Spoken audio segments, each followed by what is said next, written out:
Hey, I'm Mitchell. Welcome to another video in the RSP Education series. Have you ever wondered how a tiny sensor signal on your production line makes its way to a PLC, then to your HMI, and then ends up in a SCADA dashboard halfway across the plant? It doesn't just happen by magic. Behind the scenes, there's a powerful structure that makes sure every signal, every command, and every data packet goes exactly where it needs to go, reliably and on time. That structure is called the OSI model, and even though it's more of a blueprint than a real-world system, it is the key to understanding how industrial devices communicate. If you like this kind of content and want more educational videos, please like and subscribe. Also, this video is for educational purposes only. Consult a professional for your application. RSP Supply is not liable for any misuse of this information. With that said, let's get right into it.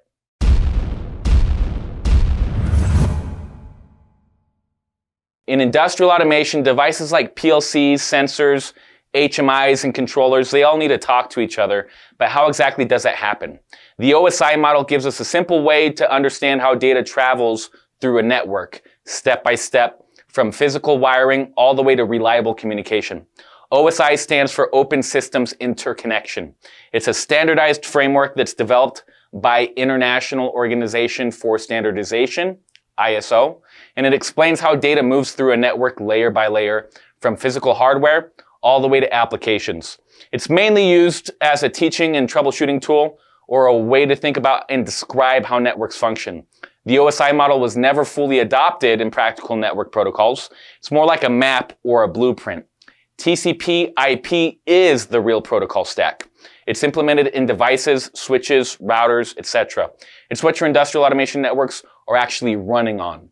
TCP/IP stands for Transmission Control Protocol, Internet Protocol. This is the actual protocol suite that's used by the internet and nearly all modern networks today. Think of the OSI model like a set of blueprints for building a car and TCP/IP as the car you actually drive. The OSI model helps you understand each part and how it's supposed to work.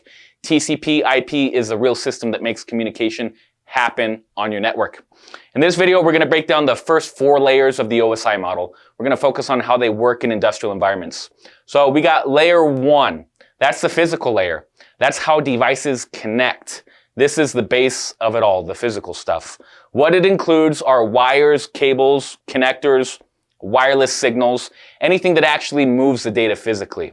In industrial automation, it's how PLCs, HMIs, and sensors are physically connected to each other with copper, fiber, or even wirelessly. So some examples. You got Ethernet cables, either copper or fiber. They're used in Ethernet IP, Profinet, run on RS-232 or RS-485. That's going to be used in Modbus RTU or Profibus. CAN bus, used in vehicles and factory machines. Then you got layer 2, the data link layer, how data is packaged and sent. Once devices are connected, they need to send data in a clean and accurate way. So what it does is it breaks data into frames. It adds a device address or a MAC address. It checks for errors in transmission.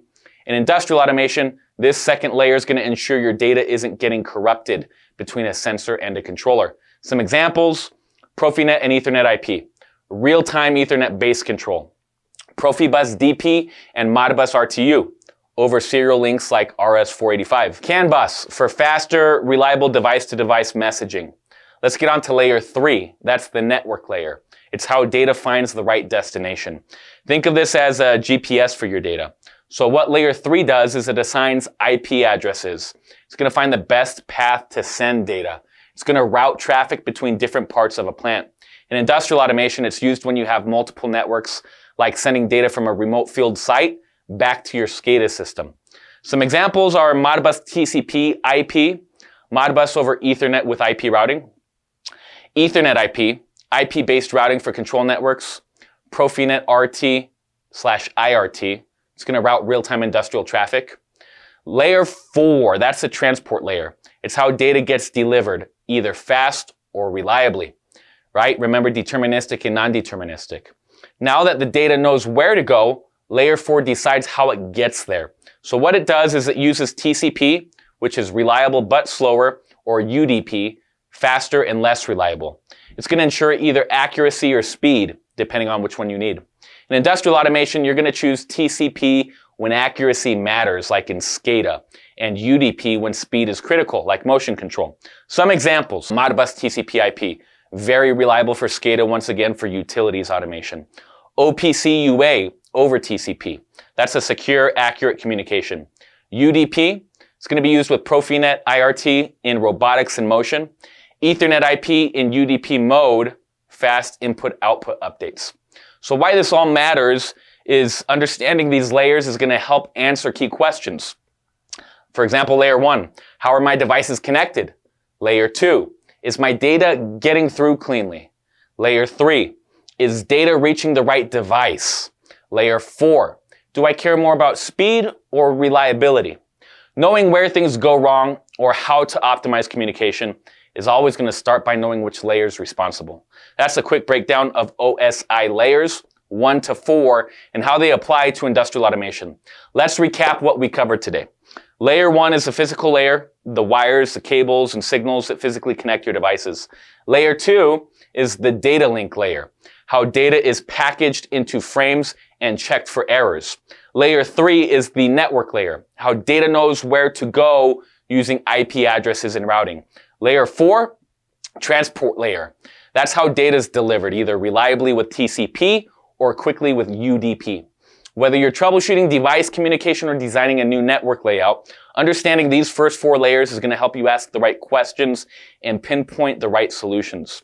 Remember, the OSI model is your guide, a way to visualize and diagnose network communication, while TCP/IP is the engine that's actually powering your systems. For hundreds of thousands of industrial automation products, please go to our website. That's rspsupply.com, the internet's top source for industrial hardware.